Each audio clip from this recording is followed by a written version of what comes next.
Yeah, good morning, everyone.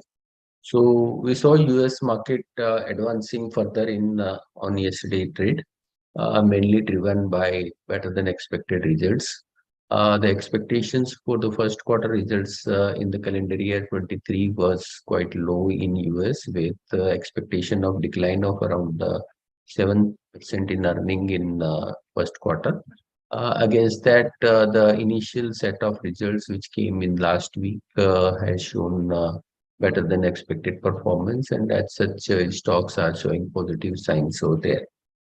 But the Asian market are more of a flattish to marginal negative, mainly driven by higher dollar. The DXY has increased yesterday, and which has an impact on the emerging market.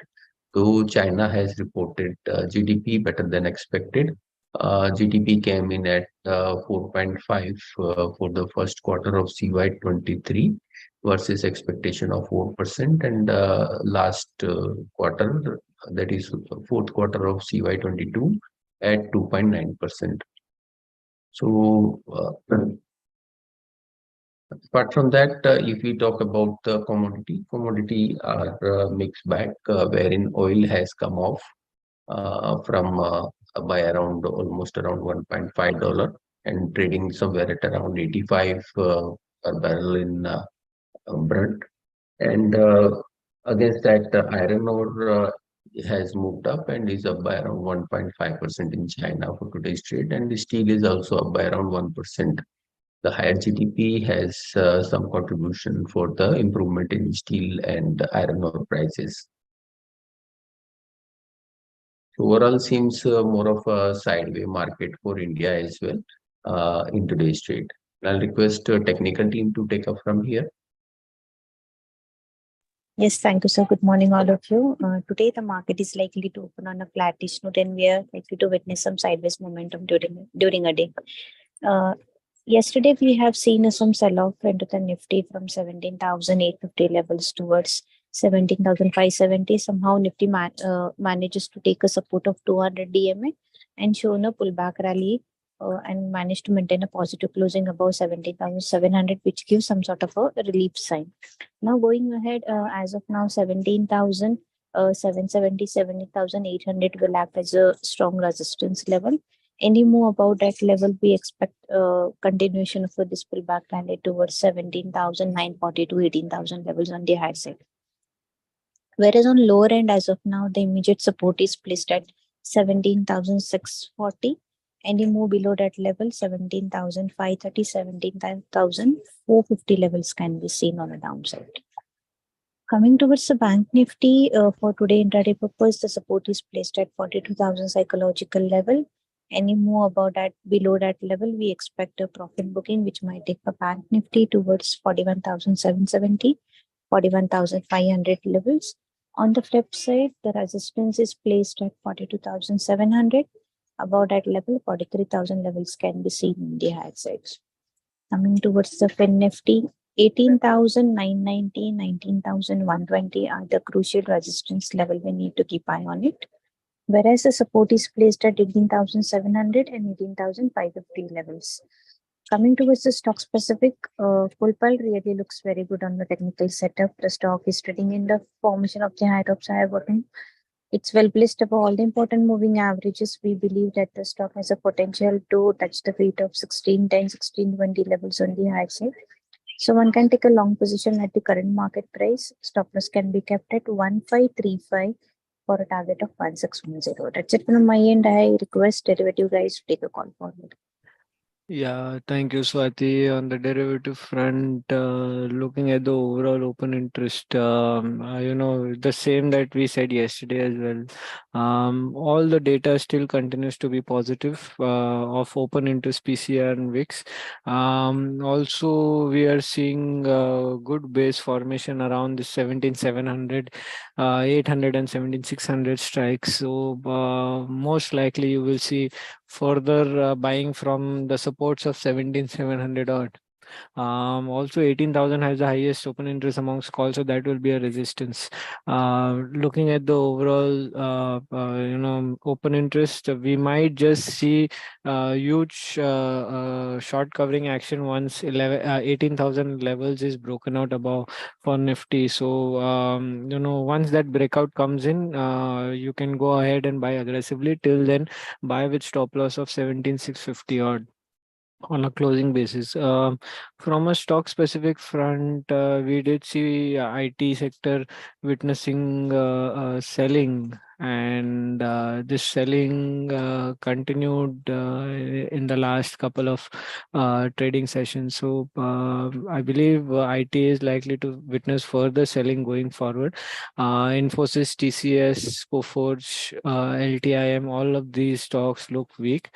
They are likely to witness further selling in the coming time. So look out for the same. Yeah, that's it from my side. I'd like to ask the fundamental team to take over, please. Good morning. Angel One result has improved. Broking revenue increased 14% quarter on quarter. This revenue was already known from the monthly number of trades, number of orders data that company discloses. Also, operating expenditure increased by just 4% sequentially, which led to EBITDA and PAT increasing by 18% sequentially, which is healthy. And on a year-on-year basis, EBITDA and PAT grew by 30%. Also, market share in NSE active clients increased to 13% versus sequentially 12% and year-on-year 10%. And market share in F&O segment came at 22.8% versus quarter-on-quarter 21.6% and year-on-year almost 21%.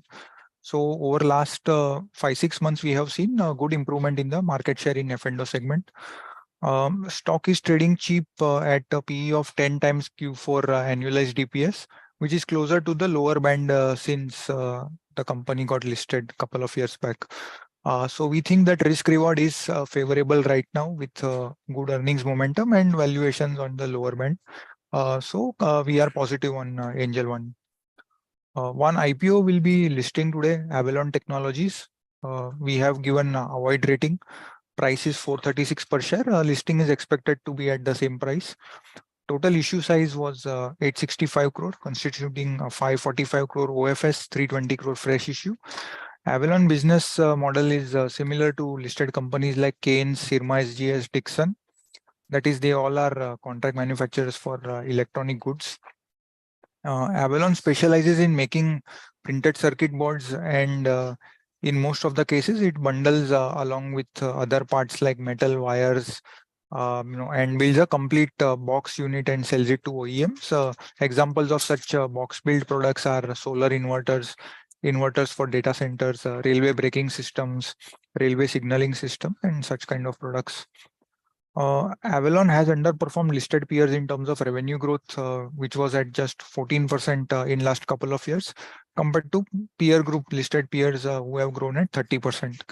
Also, if we look at the FY23 till November, they have disclosed the numbers. So from April to November, growth for the company was at just 4% compared to more than 70% for peer group. So we had recommended to avoid. Also, valuation is expensive at 66 times FY22 EPS. Thank you. Good morning. IOC awards managed services contract of rupees 16 crores to 3i Infotech. This is a part of contract renewal in the new financial year. This is marginally positive to the company. Just Dial has posted its result yesterday. Unearned revenue improved by 8.9% QQ and 29.6% year on year. However, the result is below expectation on the revenue and the margin front. Revenue came in at 232 crores versus expectation of 250 crores. crores. Margins also came at 15.6% versus expectation of 18.5%. Stock is trading at 23.2 times FY24 EPS. Thank you.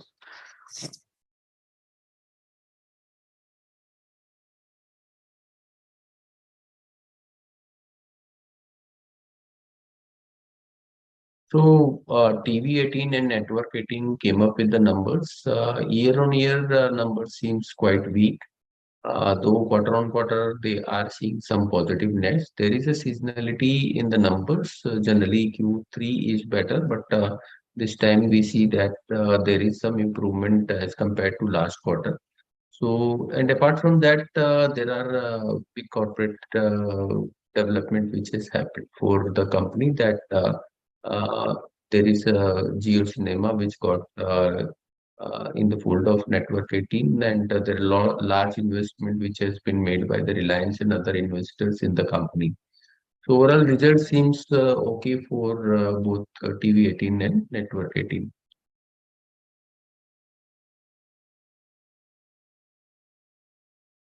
Oh, that's all from us. And I'll request commodity team to take up from here. Yes, thank you, sir. Good morning, everyone.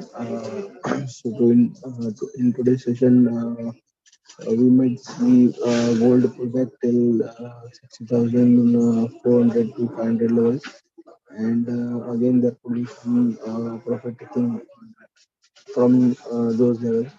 So, buying around 60,000 is recommended, and strictly maintaining stop loss of 59,800. And on upside for a trading purpose, we can also sell around 60,000, 500, and strictly maintain a stop loss of 60,650.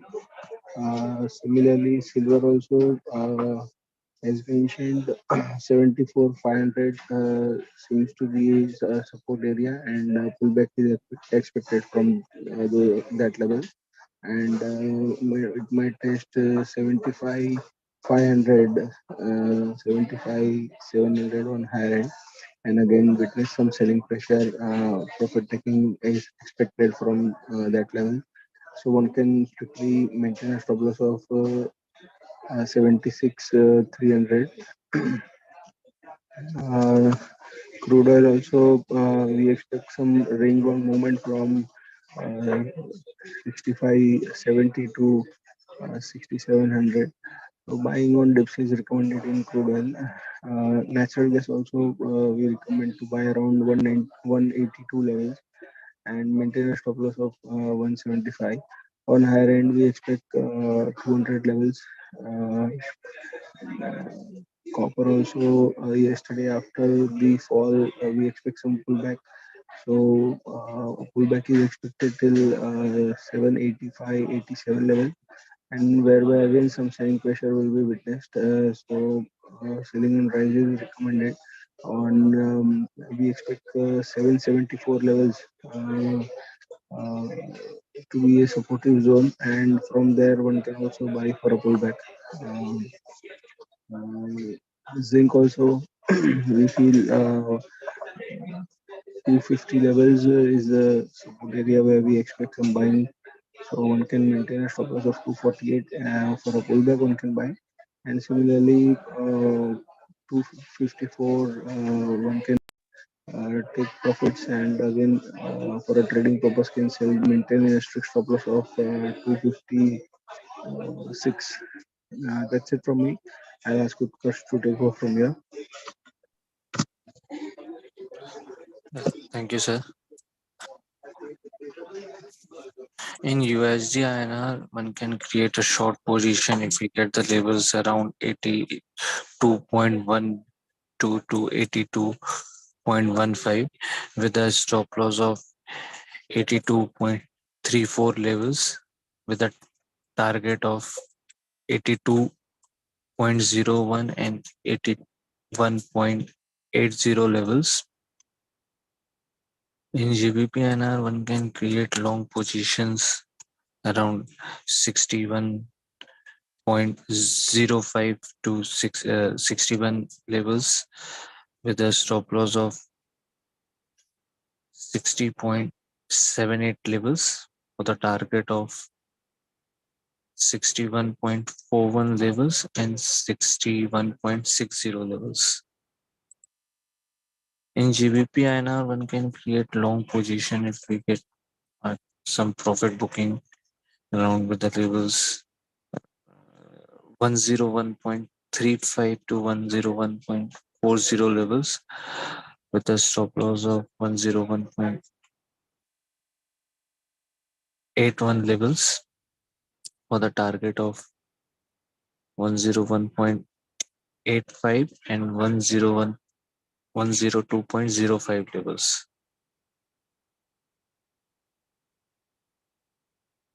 In Euro INR, one can create long positions around 89.58 89.68 to 89.60 levels with a stop loss of 89.49 levels for the target of 89.88 and 89.98 levels. Thank you.